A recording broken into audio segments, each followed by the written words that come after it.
Hello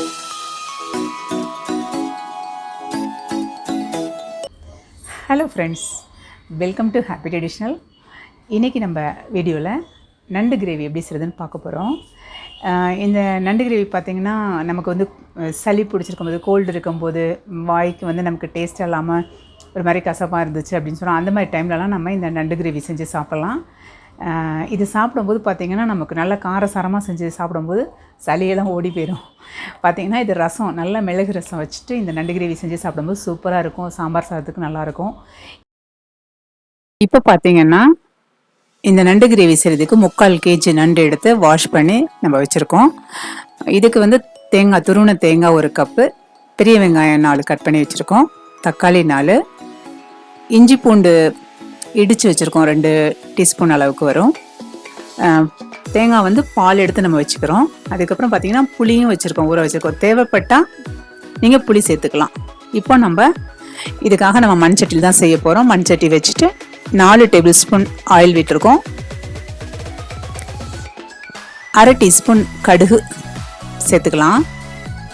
கடுகு கொஞ்சம் பொரிஞ்சு வரட்டும். கொஞ்சம் கருவேப்பிலை சேர்த்துக்கலாம்.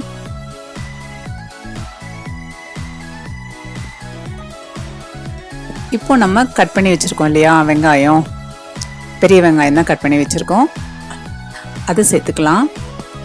நம்ம நண்டு கிரேவி செய்கிறதுனால கிரேவி கொஞ்சம் வேணுங்கிறதுனால தான் நம்ம வெங்காயம் கொஞ்சம் நல்லா அதிகமாக சேர்த்துருக்கோம். 3/4 kg நண்டுக்கு இந்த வெங்காயம் சரியாக இருக்கும். வெங்காயமும் தக்காளியும் 4 வெங்காயம், அதுக்கப்புறமா தக்காளியும் 4 அதே மாதிரி கட் பண்ணி வச்சுருக்கோம். இப்போ இந்த வெங்காயம் கொஞ்சம் நல்லா வதங்கட்டும். இது கூட 2 பச்சை மிளகாய் சேர்த்துக்கலாம். இப்போ இது வந்து நம்ம ஒரு 3 மினிட்ஸ் அளவுக்கு நம்ம இதை வதக்கிக்கலாம். கொஞ்சம் வதங்கி வந்ததுக்கு அப்புறமா தக்காளி சேர்க்கலாம்.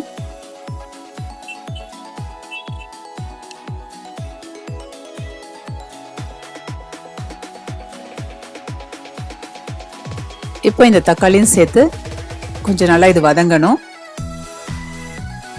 இப்போ இதுக்காக நம்ம லைட்டாக இது வந்து கொஞ்சம் நம்ம உப்பு சேர்த்துக்கலாம்.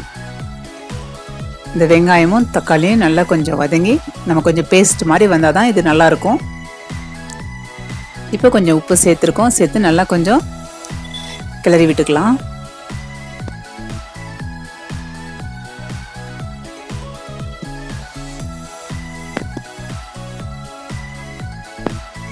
இப்போ இந்த வெங்காயமும் தக்காளியும் கொஞ்சம் வேகட்டும். அதனால நம்ம மூடி போட்டு 3 to 4 மினிட்ஸ் நம்ம வைக்கலாம்.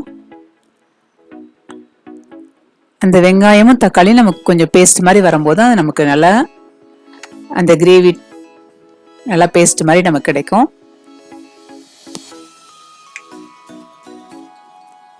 பாருங்க, கொஞ்சம் நல்லா வெந்து வந்திருக்கு.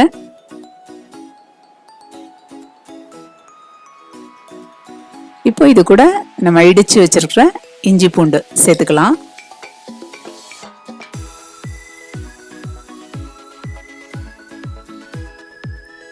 இதே நல்லா அது கூட நம்ம கலந்து விட்டுக்கலாம்.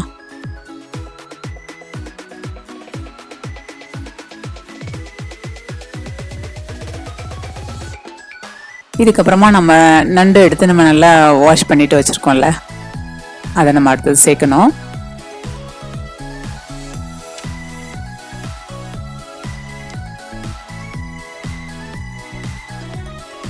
இப்போ நம்ம இது கூட மிளகாத்தூள் சேர்த்துக்கலாம் 1 டீஸ்பூன். உங்களுக்கு காரம் கொஞ்சம் அதிகமாக வேணால் இன்னும் கொஞ்சம் இன்னொரு 1/2 ஸ்பூன் சேர்த்துக்கலாம். இதுக்கப்புறமா மல்லித்தூள் 1 டீஸ்பூன் சேர்த்துக்கலாம். அதுக்கப்புறமா சீரகத்தூள் அது ஒரு 1/2 டீஸ்பூன் சேர்த்துக்கலாம். மஞ்சள் தூள் ஒரு 1/4 டீஸ்பூன் சேர்த்துக்கலாம். இப்போ இந்த காரப்பொடியெல்லாம் நம்ம சேர்த்துருக்கோம்ல, இதெல்லாம் நல்லா அதில் கூட நம்ம கலந்து விட்டுக்கலாம். இப்போ இதுக்கு தேவையான மசாலாத்தூள் நம்ம சேர்த்தாச்சு.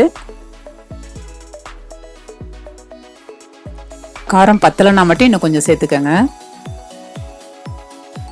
இப்போ நம்ம வாஷ் பண்ணி வச்சிருக்க நண்டெல்லாம் சேர்த்துக்கலாம். இதில்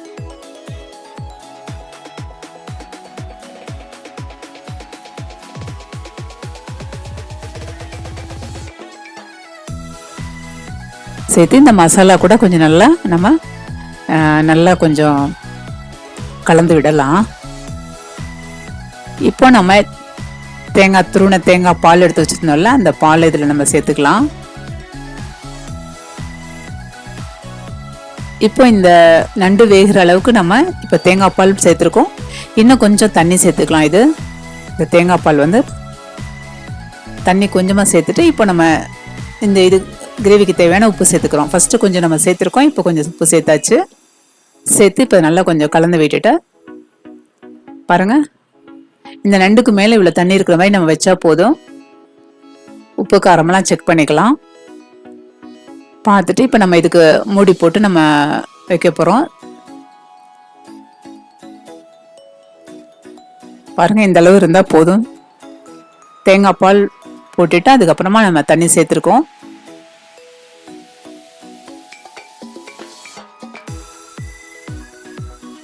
இப்போ இந்த நண்டு வெந்து நமக்கு கரெக்டாக அந்த கிரேவி இது வந்துடும். இப்போ இது வந்து நம்ம 20 மினிட்ஸ் 20 to 25 மினிட்ஸ் வரைக்கும் நம்ம இதை வேக வச்சுக்கலாம். பாருங்க, நடுவில் எடுத்து நம்ம கொஞ்சம் கிளறி விட்டுக்கலாம். வேற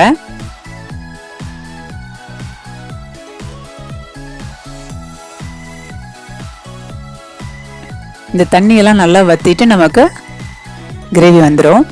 கிரேவி பக்கம் வந்துடும். பாருங்க, கரெக்டாக வந்திருக்கு. நல்லா கமகமன்னு வாசனையாக இருக்குது. இப்போ இது நம்ம வந்து ஃபஸ்ட்டு ஆயில் போட்டிருக்கோம்ல, அது பார்த்தீங்கன்னா கோகோனட் ஆயில். கோகோனட் ஆயிலில் நம்ம தேங்காய் பால் எடுத்து செஞ்சுருக்கோம். இப்போ கொத்தமல்லி தூவிக்கலாம். அவ்வளோதாங்க, சூப்பரான ஒரு நண்டு கிரேவி நமக்கு ரெடி ஆயிடுச்சு.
இப்போ நீங்கள் இந்த நண்டு கிரேவி எப்படி செய்யுதுன்னு பார்த்துருப்பீங்க. இது பார்த்திங்கன்னா நமக்கு ரசம் சாதம், சாம்பார் சாதம், அதுக்கப்புறம் நண்டு கிரேவியை வச்சு நம்ம சாப்பிடலாம். ஸோ இதெல்லாம் ரொம்ப அருமையாக இருக்கும் நம்ம தொட்டு சாப்பிட்றதுக்கு. நீங்களும் இதேமாதிரி செஞ்சு பாருங்கள். செஞ்சு பார்த்துட்டு மறக்காமல் நம்ம ஹாப்பி ட்ரெடிஷ்னல் சேனலுக்கு லைக் பண்ணுங்கள், ஷேர் பண்ணுங்கள், கமெண்ட் பண்ணுங்கள், மறக்காமல் சப்ஸ்கிரைப் பண்ணிவிடுங்க.